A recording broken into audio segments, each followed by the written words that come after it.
Welcome to All Fired Up Radio.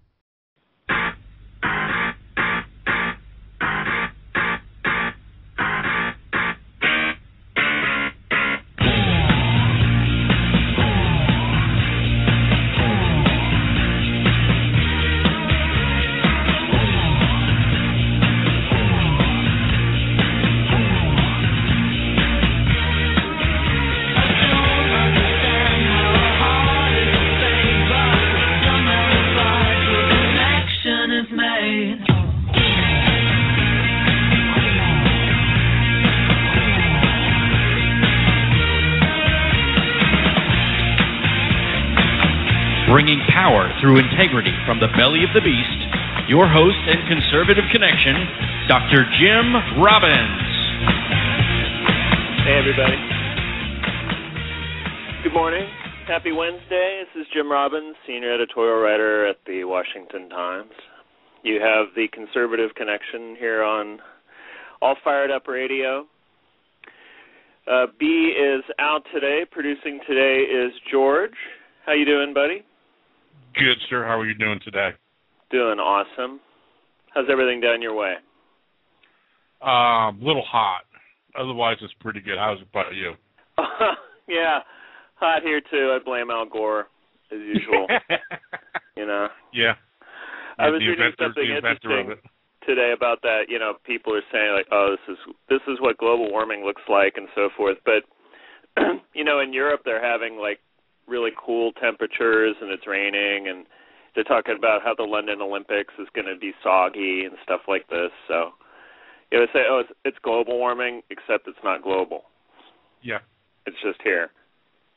Of course, we call it the weather, but, you know, that doesn't get people all excited. No, it doesn't get Al Gore to sell any more books now, does it? Yeah, what a bummer. He's got to come up with a new thing, you know. He's kind of done this to death. He's got to come up with a new theme, a new thing to get people upset about. I don't know what it would be. Well, he's got them investing with him now. Got all those city retirement funds that are kicking in, that are believing in him, and so I guess he's going to be like a mini Bain Capital. Oh, there you go. Yeah, maybe he could outsource himself. Oh, wouldn't that be great? Yeah, that'd be, you know, I think that would be a great benefit to the country. To all mankind. Definitely. Well, I hope everybody is having a great week out there so far. Lots going on, as usual. I mean, yeah, the folks out there always give us something to talk about. It's great. It's like a gift that comes just on a daily basis. And the latest one is the president's statement, if you've got a business, you didn't build that. Somebody else made that happen. I love this one. This one is just taken off.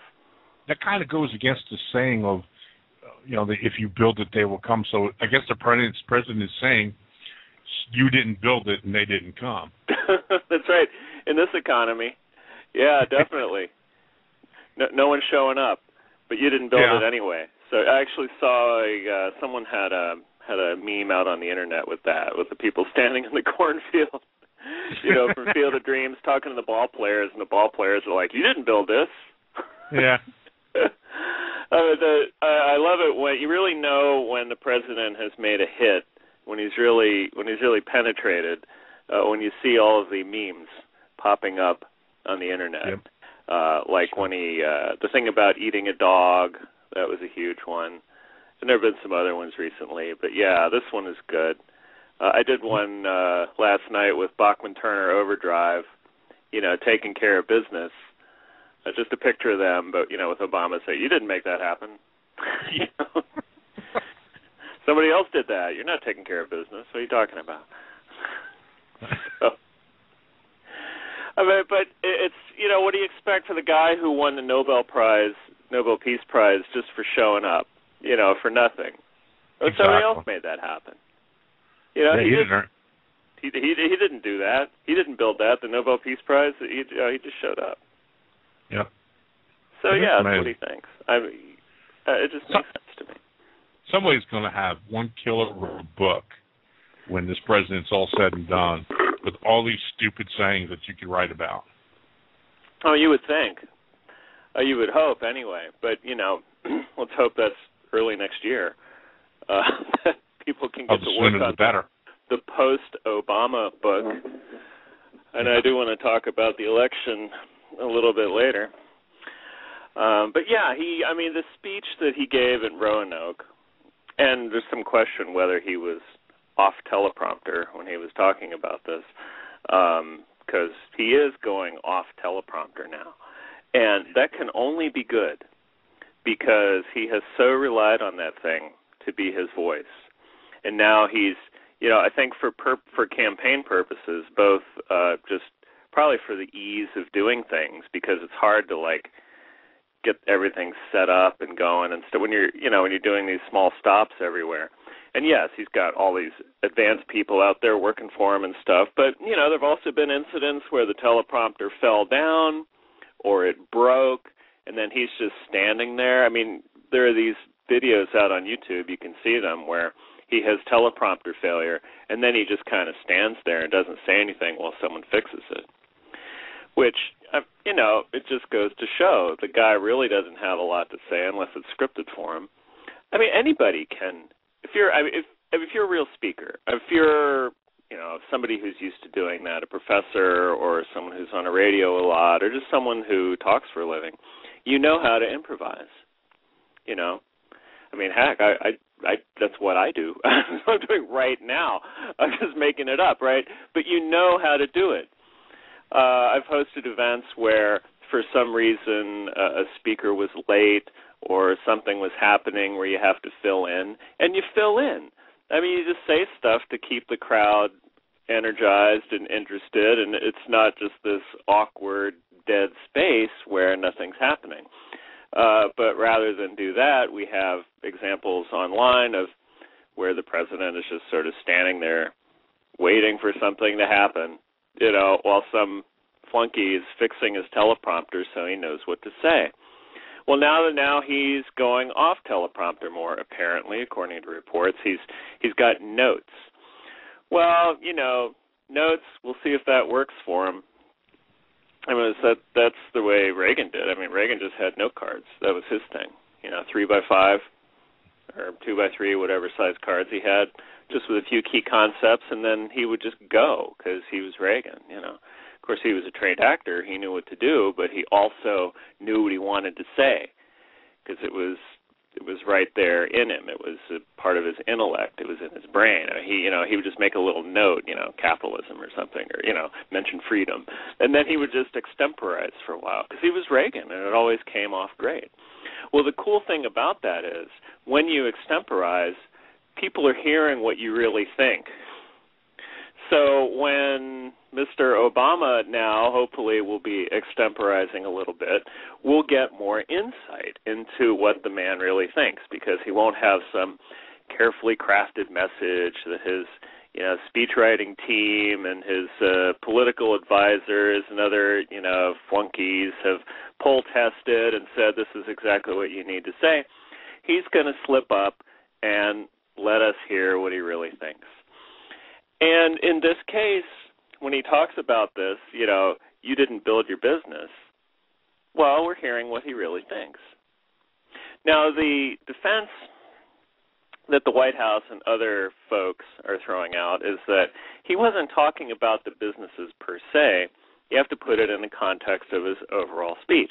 He's saying we're all in it together. And in this case, he was talking about the infrastructure, the roads and bridges and things. Apparently, the things you need to get to the business.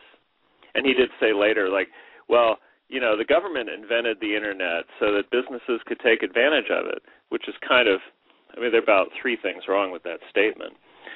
But, not to get into ARPANET and the whole history of the thing. I mean, he could just get Al Gore up there, speaking of, to talk about how he invented the Internet and why it happened. But his point was, hey, we're all in it together, so somehow this justifies what? I'm not sure. He said we either rise together or we fall together. Well, lately, more of the latter, lately, more of the falling together than the rising.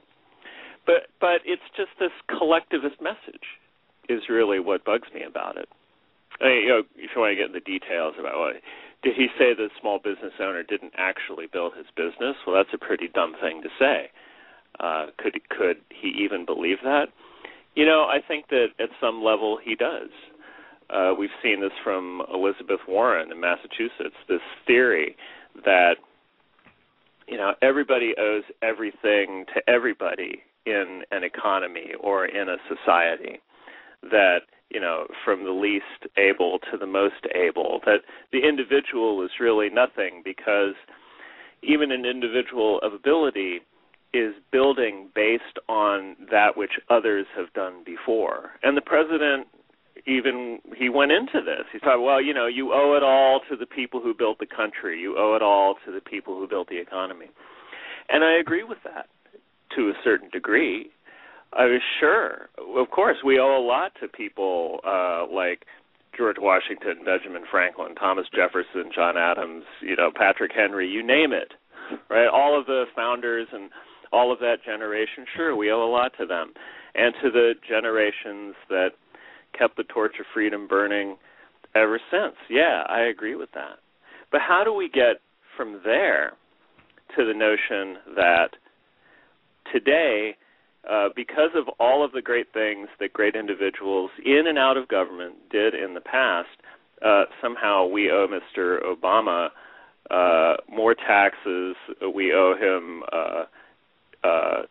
just allegiance to whatever he wants to do.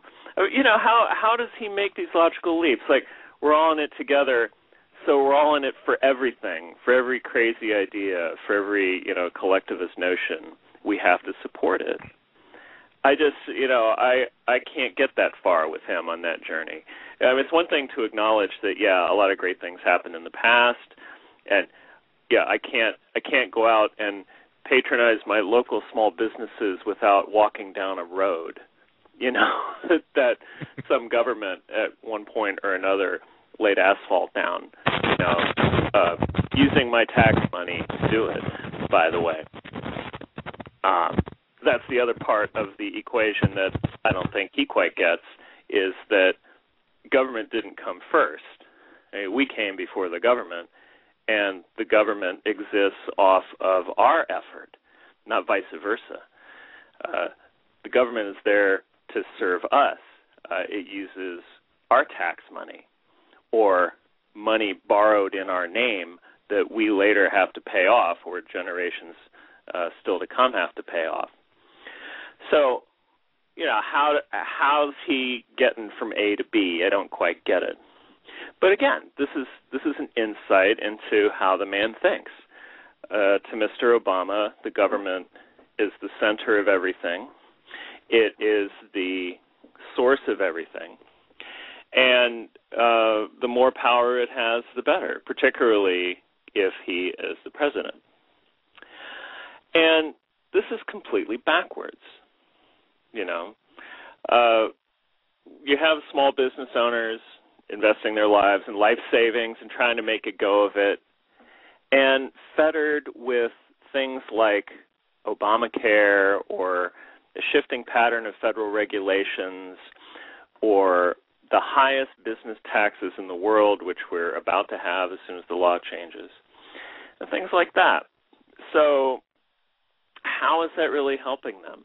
When you look at the business climate today, or the job climate, or the investment climate, and you see what's at the center of most of the problems that we're facing today.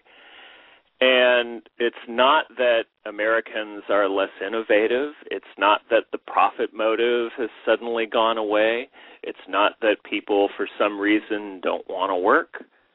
It's that the government is there, no matter where you turn, perverting markets, causing problems, imposing senseless regulations, arrogating more power onto itself, or what have you. When you have the Environmental Protection Agency saying that carbon dioxide is a dangerous pollutant that they need to control, which would, essentially give them the ability to regulate breathing, amongst other things. Not that they have suggested that, not yet. But that kind of thing, I mean, that sort of overweening grasp of power, so that now any company that does anything that emits carbon, which is probably most of manufacturing and who knows what else, now have to deal with a whole new set of regulations from meddling bureaucrats trying to justify their existence. That kind of thing. Now, the president says we succeed because we do things together. And, okay, and that's fine. I'm okay with that. And it's true. There are, team efforts. There are collaborative efforts. I'm not against that. When you look at your personal life, people who made a difference in your life, and even the president made references like teachers and, naturally your parents, of course, whoever, your friends, your religious advisors, whomever, just people in your lives who've made a difference. And you think, yeah, okay, without that person, I would be a different person because that person imparted wisdom. Or, maybe they imparted a negative lesson or some kind of negative example. There's also that. But let's focus on the positive. People who have really helped you out somehow.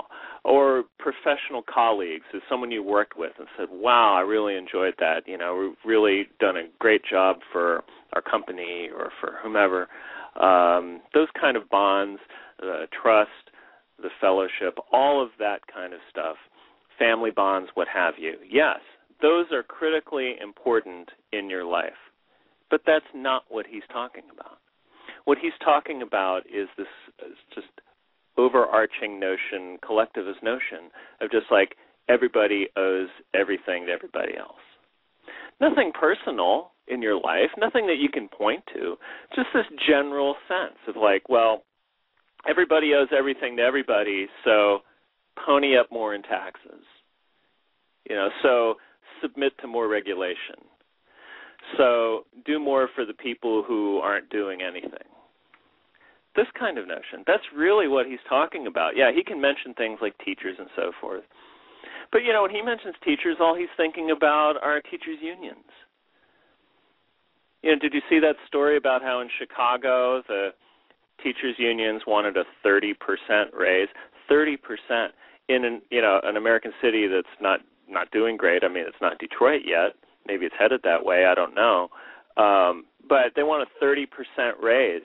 Hey, that's great. Look at the number of people who are out of work in the country. Look at the people who have not had any raises. Look at the declining personal income figures. And people who are, at the public trough want a 30% raise. 30%.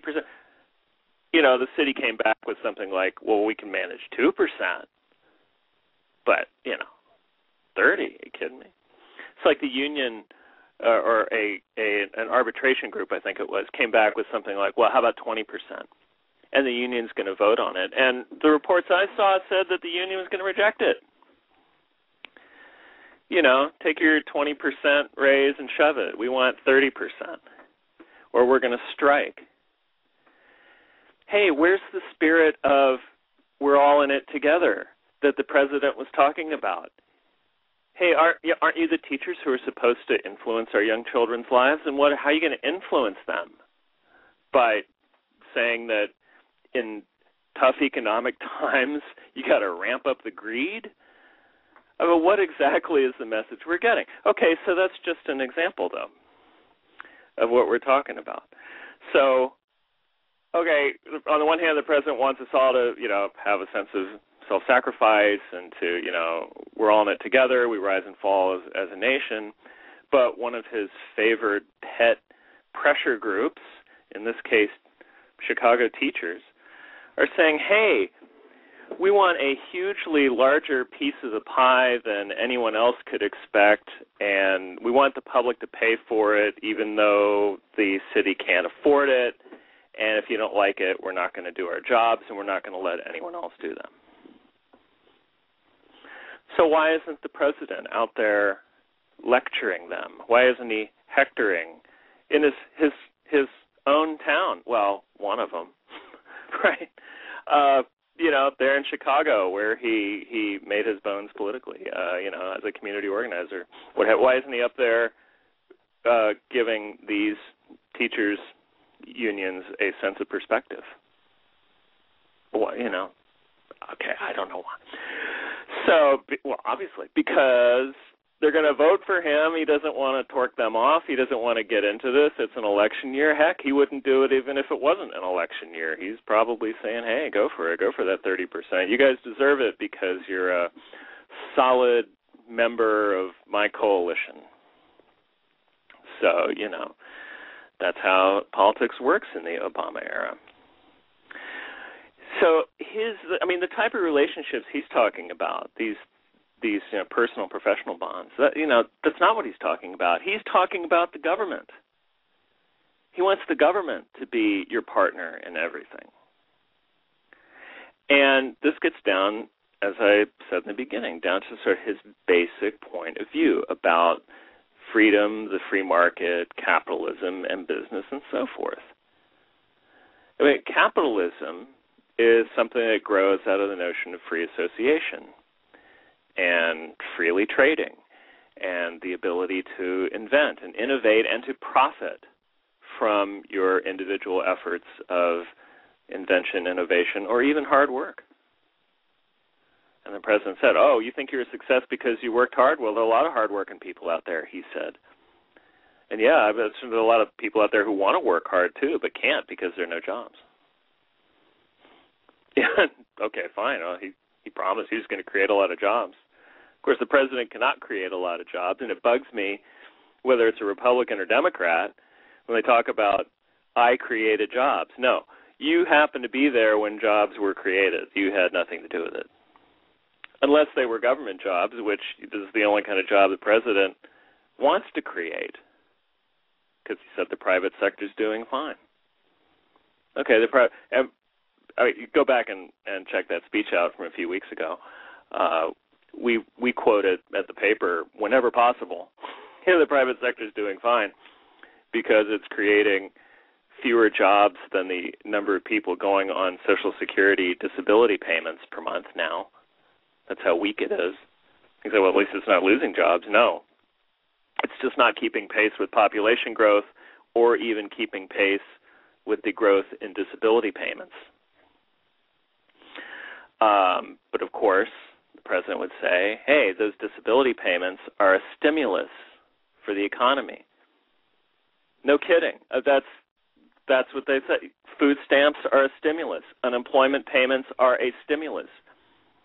And you say, wow, that's crazy. To say, no, they create jobs. They create jobs. They don't preserve jobs. They create jobs. This is what they've said. And not to forget those commercials for the SNAP, that it's also healthy for you to get on those programs. Oh, yeah, definitely. Well, and since we have Michelle Obama out there figuring out what's a good diet for the rest of us, if only we would follow her diet, that would probably help out with the healthcare program and everything else because, the government knows what it's doing. Oh, yeah. Yeah, and if only you, dumb Americans would just listen to your government and do everything that it says. Well, of course you don't, and if not, we'll just force you, right? So we have this moribund economy, which the president says needs goosing because, more federal spending. And of course, the government can't afford it, so anytime he talks about more spending, he means more debt. And I know he's out there saying, oh, well, we've got this proposal to cut trillions of dollars of debt. But as we have said many times, you can't be fooled by these numbers. They're talking about 10-year projections of, an economy that is just a fantasy with rosy scenarios of growth. And all you have to do is go back a couple of years. Just look at what their assumptions were in 2009 for what unemployment and growth would be right now. Go back 3 years ago and check out what they thought was going to be happening now. And it is so out of whack compared to what's happening actually right now that indicates to you how valid a 10-year projection from now is. In other words, not valid at all. So the president says, oh, well, deficit is projected out for 2022 when even if he's reelected, he'll be long gone to be X amount, and I'm going to cut, why $1 trillion off of that? Well, heck, dude, just, amplify it by 10. Why not? I can make up numbers too. They say, oh no, this was, the Congressional Budget Office scored this number or something like that. It doesn't matter. These numbers are fake. A 10-year projection? Does anyone know what's going to be happening 10 years from now? Go back 10 years ago. Go back to 2002 and see if anybody knew what was going to be happening right now. The answer is no. So all of these numbers are phony. I mean, just take it as a given. And by the way, that's an equal opportunity statement. If there's somebody on the Republican side or a conservative or somebody else in Congress who's saying, oh, we have our own deficit plan for the next 10 years. Well, that's also bogus. All those projections are bogus. And all you have to do, like I said, just go back and take a look. Unemployment right now is like 5%, according to the 2009 stimulus plan projection. We're going to be down to, I think it's 5.6% or something like that right now. And the economy was going to be growing at a clip of like 4%, 5%. I think maybe they had a top one of 7 or something like that. Like their Ronald Reagan, the guy who actually turned in 7% growth in 1984. Another thing to look up. So, he's got this plan. Government's going to take care of everything, but they can't get their numbers right. In fact, things have turned out a lot worse than expected by piling on records amount of debt. And the solution to this, more of the same. We're going to have more debt. We're going to have more government jobs because the private sector is doing fine. Therefore, the second part of his statement, we need more government hiring because, government jobs are bleeding.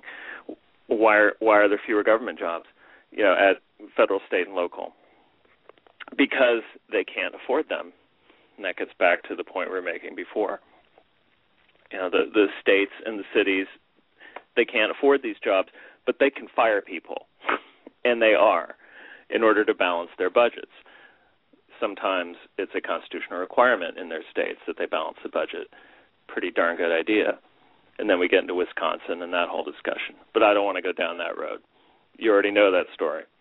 Or like in Scranton, Pennsylvania, where they cut everybody's salary to minimum wage just to make payroll. Yeah, and, people were upset about that, but hey, what are you supposed to do? You're Scranton. I mean, is Dunder Mifflin paying as much tax to keep the place afloat? I don't know. Harrisburg, Pennsylvania, also the state had to step in. And then you have, I think it's 8 cities now in California that are going to declare bankruptcy or have declared under a California law that has that provision, and they have to go through arbitration beforehand, and then they declare bankruptcy.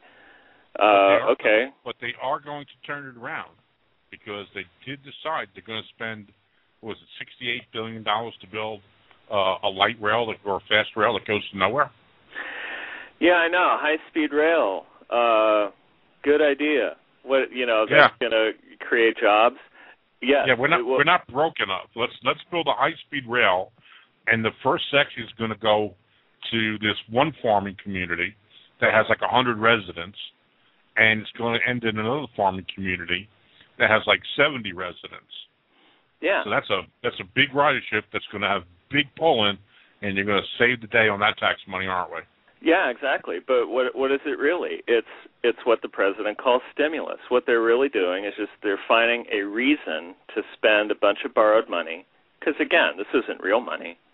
Right. Yes, some of it may be real, but most of it will be borrowed. And so they're going to use this authority to borrow a lot of money to pay a lot of people to go build this thing. And say, oh, that's creating jobs. Well, it's creating a job in the sense that, yes, someone gets paid and something gets done. But will it create value is the real question.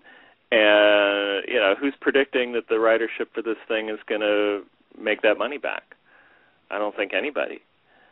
Nobody. In fact, I saw in one thing they were saying that when just this one rail that they're predicting is like 3 times the amount that it's going to be actually spent, like $180 billion altogether, which is way more than what they originally were thinking.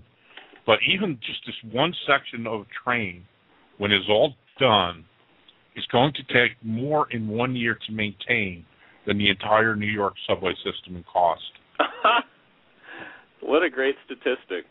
And the New York subway, which is useful, right? I mean, which people actually ride on and which will get you where you need to go. It is dirty and smelly, but it's very effective. Millions of people ride it every day. Yeah. And I can run a whole city subway system on the same money it's going to take to maintain that one. That is like an unbelievable statistic. That's crazy, yeah. Well, these like rail programs, the 19th century technology.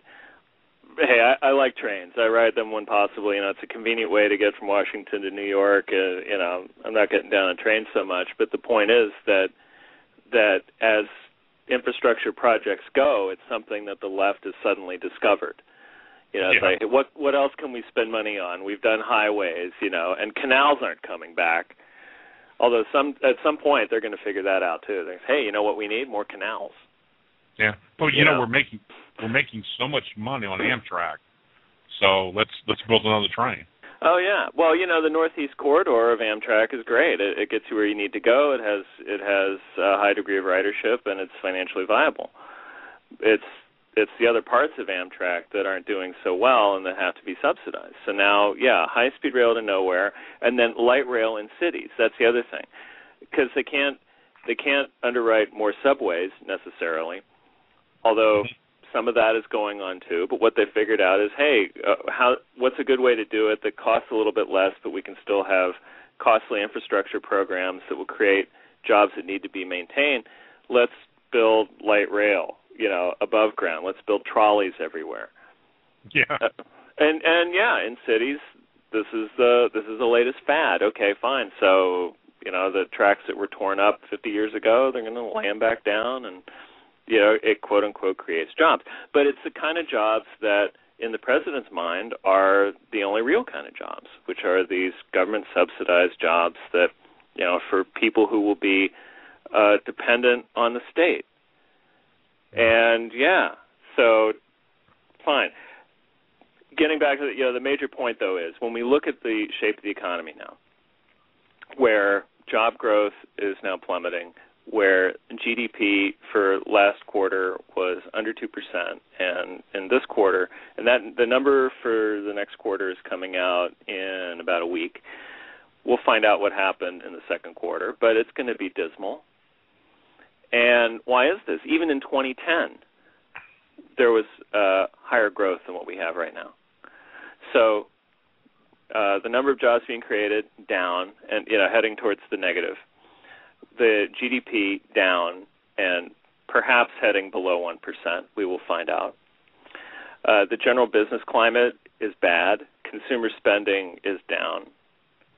And the president's saying, hey, what we need is to have more of the same. What we need is to raise taxes. What we need is more government expenditure. Well, it doesn't quite make sense. But it gets back to a statement. If you have a small business, you didn't build that. Someone else was responsible for that. Now, whether he's talking about roads and bridges or the business itself or whatever he's talking about, he's saying that he doesn't understand what created the wealth and the power of this country, which is the individual mind, individual initiative, the inventive spirit, the innovator, the promoter, whatever it happens to be. That's what did it. That's what made this country great. Could you imagine him standing in front of Bill Gates or Steve Jobs with a straight face and saying that? Two guys who took the computer industry into an unbelievable business by starting out of their garages, both guys. Yeah, absolutely. Of course, they borrowed some concepts from Xerox. That's a whole other story. But the point is, they understood there was a market to be serviced, and they invented the things that then took off. Yeah, talk to the guys at Google, who are also a bunch of college students who figured out, hey, the most important thing on the web is not that stuff is out there, it's finding the stuff that's out there. And so from that basic insight, they have now built this just massive empire that stretches globally. Yeah. Or, Facebook. Again, college students have figured out, hey, what do people want to use the internet for? They want to use it to talk to their friends, to trade information, to, get dates or whatever people want to do. These types of things. And, you could go back to the Wright brothers.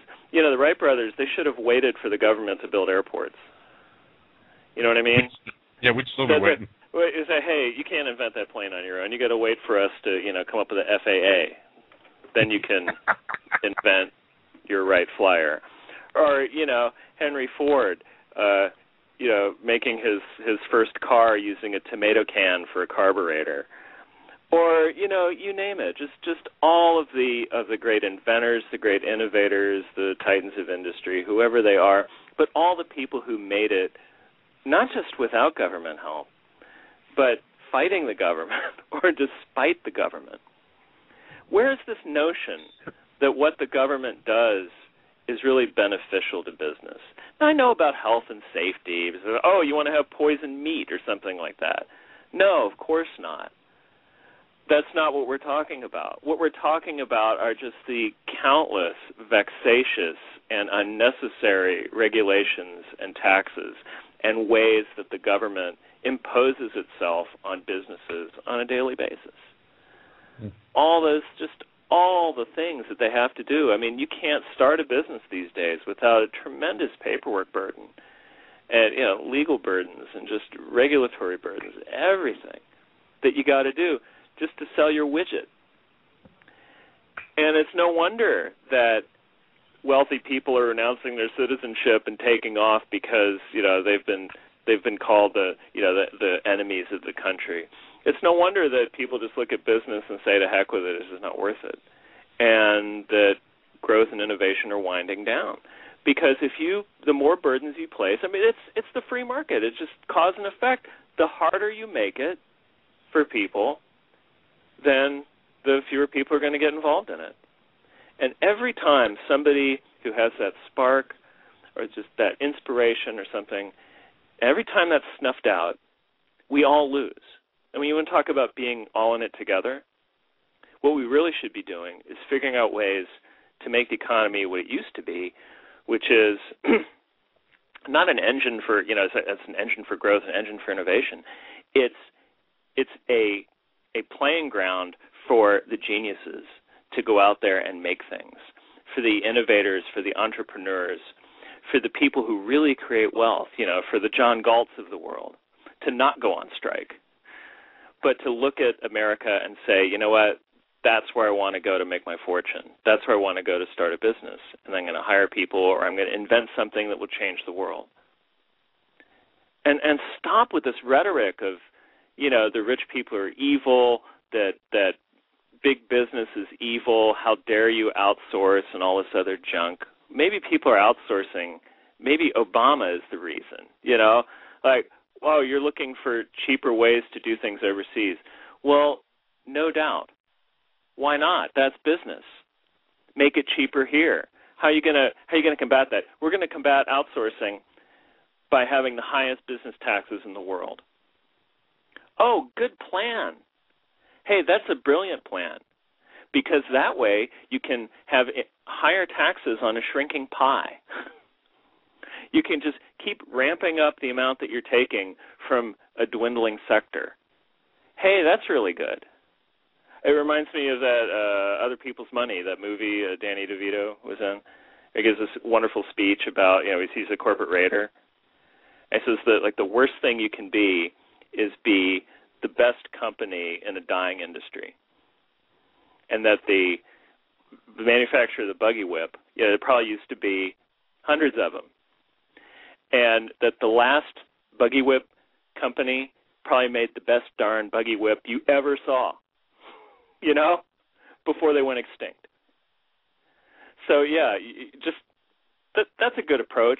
Let's just keep ramping up the pain on companies that are fleeing and see how that fixes the problem. But again, it gets back to the basic point of view of the president. If this was in an off-monitor comment or whatever. I mean, whatever it happened to be. It's just his approach to things. That the free market is bad. That individual initiative is not as important as some kind of government subsidies. And he has absolutely no sense how wealth is actually created, how it's actually generated. He believes that there's no finer force for good than the government, and particularly his administration, not just the government per se. And the people he surrounded himself, his cabinet, have the least amount of public service or of private sector experience of any cabinet in history. I mean, think about it. He has surrounded himself with people whose gut instinct, based on their personal and professional experience, is always looking at a government budget and trying to figure out how to get more out of it. Not looking at some new way to provide something for the market, provide something for consumers that's cheaper and better, but rather a zero-sum mentality. How do we get more taxes out of people? How do we, get more budgeting authority, that kind of thing? I mean, that's just based on their experience. So, yeah, if that's the group that thinks that unemployment checks and food stamps create jobs, and that the public sector creates prosperity, and raising taxes on productive people to transfer it to unproductive people is going to create growth, that doesn't surprise me. Because those are people we have running the show. And look at the results. I just look at the economy. That really should decide things. I have no idea how Mr. Obama is doing as well as he's doing in the polls. I just don't get it. I mean, it shouldn't be neck and neck right now. This economy's wretched. We'll see what the next quarter GDP numbers are, for the spring. I mean, we'll see. We'll see if they're real too. Because these days you really have to compare the government numbers to the private estimates. You really have to. Because we've already said about how they're doing the weeklies, the weekly new job filings, and they keep revising them because the initial number is always wrong, and it's used to generate good headlines. And then the week later, when the revised number comes out for the previous week, oh yeah, well it wasn't as good as we said, but you got the beneficial headline out of it. Now here's the real number. At least we think it's the real number. It's all we'll admit, right? So we'll see how bad things are. But people know in their gut how bad it is. This economy is not growing. Things are not good, and people understand that. That's why consumer spending is down. People don't want to take the risk. And we look at the number not just of the jobless, but of the underemployed, and then the people that the government doesn't even count. The people, the discouraged workers who just dropped out of the system. It's terrible. It's really bad. And people say, oh, well, back in 1984, Ronald Reagan had similar numbers. No, he didn't have similar numbers. I just don't know where people get that. It's like they don't look things up. We had 7% growth. We had upward job creation, right? And the number of jobs being created was soaring. And I say, oh, well, the unemployment rate was, the unemployment rate was it was 7% or something at that time, but it was declining rapidly. Now it's stalled. And plus, they're not even counting all the people who are actually out of work, which, again, wasn't true back in the day. So don't tell me there's a comparison to Reagan. Reagan won 49 states in 1984. Is Obama going to win 49 states? Is anyone projecting that? No, the dude's going to be lucky to get reelected. But my point is he shouldn't even have a chance. And it's mystifying to me, all the folks who are, in states like California, New York, or what have you, that are not doing so well, or anywhere else, to say, hey, yeah, he's our guy. For what? His great record of achievement? What's he done? Why are people so blindly following him? I don't know, man. In 2008, I think there was the whole, like, the novelty of him and, the race factor and all that and guilt and other, there were a variety of things and the economy collapsing and McCain not being such a great campaigner and people not liking George W. Bush so much. And, there were a lot of factors. But we've had 3+ years of the guy. Yeah, I was going to say, you could justify 2008, why it happened. But, they've got to be feeling the same pain that we're feeling. And yet to so boldly follow him, despite the pain that you're feeling, and knowing what's about to hit you if the Bush tax cuts go away and these new regulations for Medicaid and Medicare under Obamacare, and yet just continue down the road like, yeah, he's our guy, he's great. I don't get it. And the polling shows a kind of a neck and neck race. Some polls show better for Obama, some better for Romney. And we can discuss it for another show. I'm sure we could talk about how the polling works and which polls are the most accurate and so forth. But again, if you go state by state, it's kind of a toss-up right now, and I don't get that. It shouldn't be a toss-up. We'll see what happens. I just read an article last week where they were saying that the 17 new governors that went Republican in the last election in 2010, how all of their states have recovering unemployment numbers, that they're putting people back to work. Some of the states are doing better economically than they were doing. Some have recovered to the point where they're almost breaking even. But others are just going on the track. It's going to take a few years to get there. And yet you look at states like California and New York that are so boldly in the left's corner and how bad they're doing and how much worse they're getting day by day. I just don't understand when people read all these different positive things that are going on, that they just will continue to go down with that ship. Because they think someone will bail them out, because they think they can just keep borrowing money, because they think they have a right to it no matter what, because they would just as soon live with everybody equally poor. I don't know.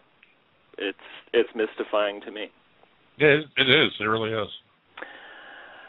Well, folks are going to have their chance coming up. I just hope that pretty soon the polls will start to move in the right direction. I think that we will see once the next GDP numbers come out, which will be the next to last number that we get to see before the election. There'll be one more quarterly report. When people can see exactly what the impact has been on the economy. It's just going down. And if the economy is the thing that people vote on, and forget the rest of his miserable record, but if it's the economy, then it should be a no-brainer, because if Mr. Obama does get reelected, he'll be reelected with the worst economic record of any president who did get reelected. And so I guess that's hope for the future for other really crummy presidents to be two-termers. Well, I wanted to mention something else, speaking of the culture wars. There were a couple of issues. One was NASCAR. I don't know if you've seen this, but, the military has sponsored racers at NASCAR for the past 10 years or so as a recruiting effort. There's an Army car, the Marines have something, National Guard, Air Guard, the Navy, they're sponsors in NASCAR. Well, that's ending. Speaking of the culture wars. The Army is cutting its support for NASCAR, and there's a bill in Congress with some bipartisan support, I might add, as a fiscal restraint measure to cut the $80 million of military, essentially it's recruitment, advertising, that goes into NASCAR. And, but we figured it out at the paper. That's the amount of money that goes into support for NASCAR as a recruiting measure is an hour of the Defense Department's budget, an hour of spending. It's a third of one of the new Joint Strike Fighters. And, it's not much. But they're saying, hey, we're looking at possible sequestration, huge budget cuts in the military. You have to cut somewhere. Why not cut this? Okay, I mean, that's why it's getting some support from the right. It's sort of like it's fiscally responsible to cut this $80 million. Most of it, National Guard is the majority of that, over half of that money. Now, the recruiters say, hey, it's really effective. It attracts the people we want. NASCAR fans are 1.5 times more likely than others to join up. Most of the fans are, young guys, and who you're looking for when you're recruiting anyway. But, it's one of these culture war things. It's like they just don't like the fact that it's NASCAR. I'm talking about, like, the left-wing opponents, like Representative Betty McCollum of Minnesota, who is the main person behind this in Congress, they just don't like NASCAR. That's the bottom line, right? NASCAR, a bunch of redneck hillbillies watching cars go in a circle, right? That's their view. And we're not going to support that with federal money.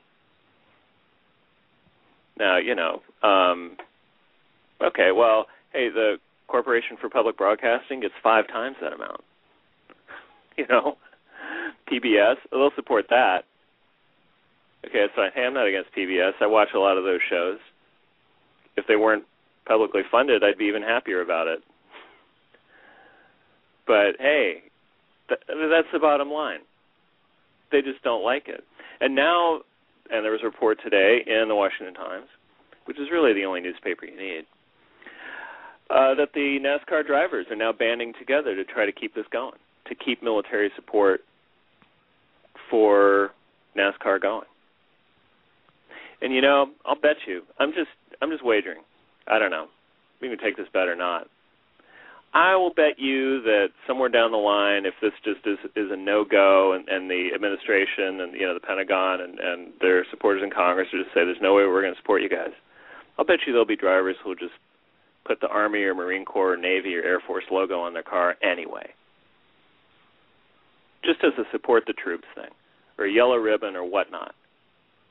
I'll bet you will see a great outpouring of support from the NASCAR community for the troops and for the military, regardless of the money. I'm just betting. No question. I'll bet they'll do it. No, NASCAR fans are extremely patriotic. They've always got the bands. They've always got the flags. They've always got the people from the armed forces coming and singing. They always have the flyovers at the beginning of the races. They're very, very intertwined. And I think it's a great thing that they sponsor, because they are some of the best patriots out there and fan base. And I think it's a mistake that they don't follow it. But you're right. Even if they don't sponsor these cars, the people themselves will not change, and those drivers won't change. Yeah. I mean, I'm just guessing, because it's more than just money. Yeah. I mean, there's something more involved in this than just the government budget. And we will see. I mean, I'm just guessing, but we will see, because it goes beyond that, and it's really an important part of the culture war, if you want to call it that. Yeah. And we'll see. I mean, there are supporters in Congress. There's a little fight going on right now.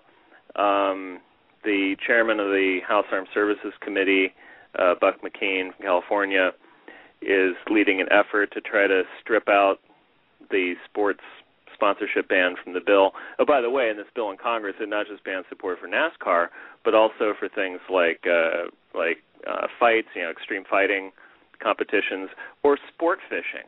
Come on. You take on fishing? Give me a break.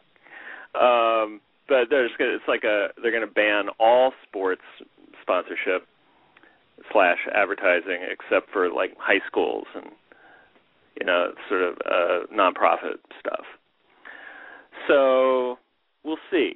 But even if, I'll bet you, I will bet you that NASCAR drivers, if this thing goes through, if all the money's taken away, every single one of those cars out there is going to have a yellow ribbon on it or something.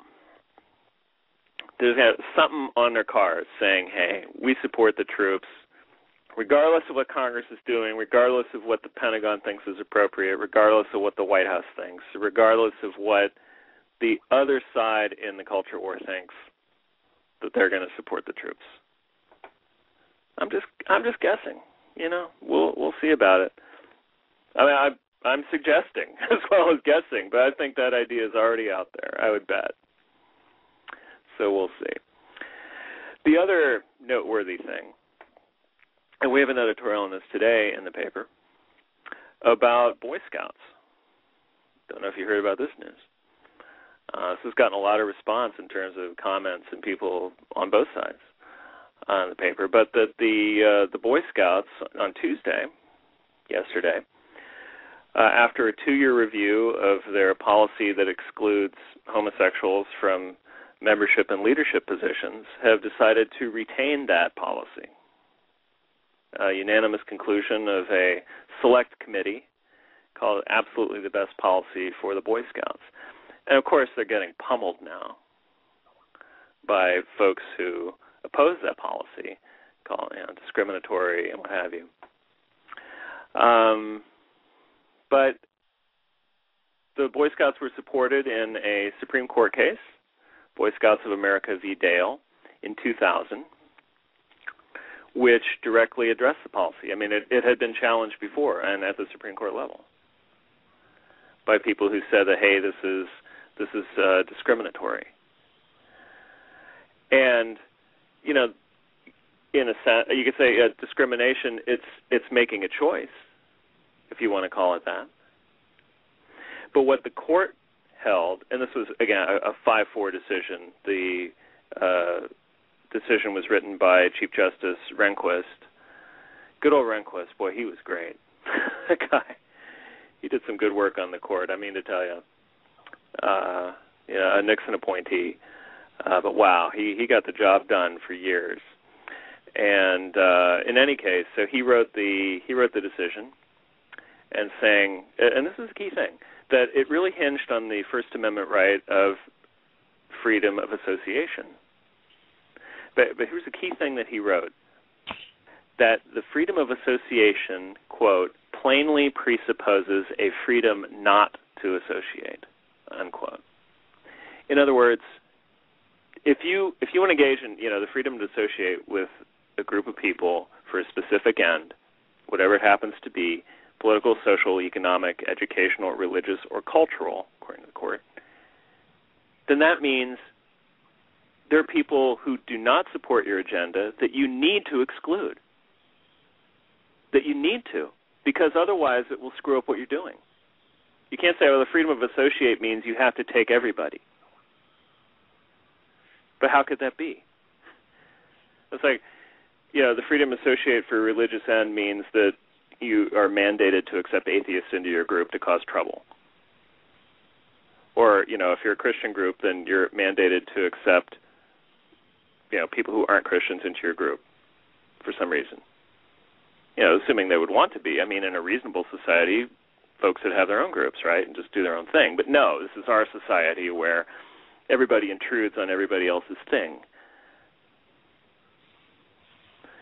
But the court ruled, hey, if the Boy Scouts are a private organization that espouses a moral code, and that the leadership believes that having gay activists as part of their group would distract from what they're trying to accomplish, and the Supreme Court said that's right. That's not discrimination. It's just association to try to get done what you're trying to do. And that, parents want to have a safe place to send their kids without worrying about them becoming captive to a political agenda, at least. I mean, I don't even want to get into what else could be going on, which I think for many parents is the real problem. I mean, and, probably justifiably in some cases, certainly. So, good for the Boy Scouts. They have reaffirmed their policy, reaffirmed their oath, and they're standing tough on it. They're not letting the culture overwhelm them. And if people who are gay want to get involved in scouting, there are groups that do not have that policy, like Campfire USA. So, the free market, we get back to the question of American freedom and diversity and the ability to do what you want to do and associate with the people you want to associate with. That's the American way. That's this country. You don't like it? Tough. As the theme music swells, well, thanks for joining us, everybody. Appreciate it. I hope you have a great week, and we'll see you next time. Take it easy, everyone. Bye-bye.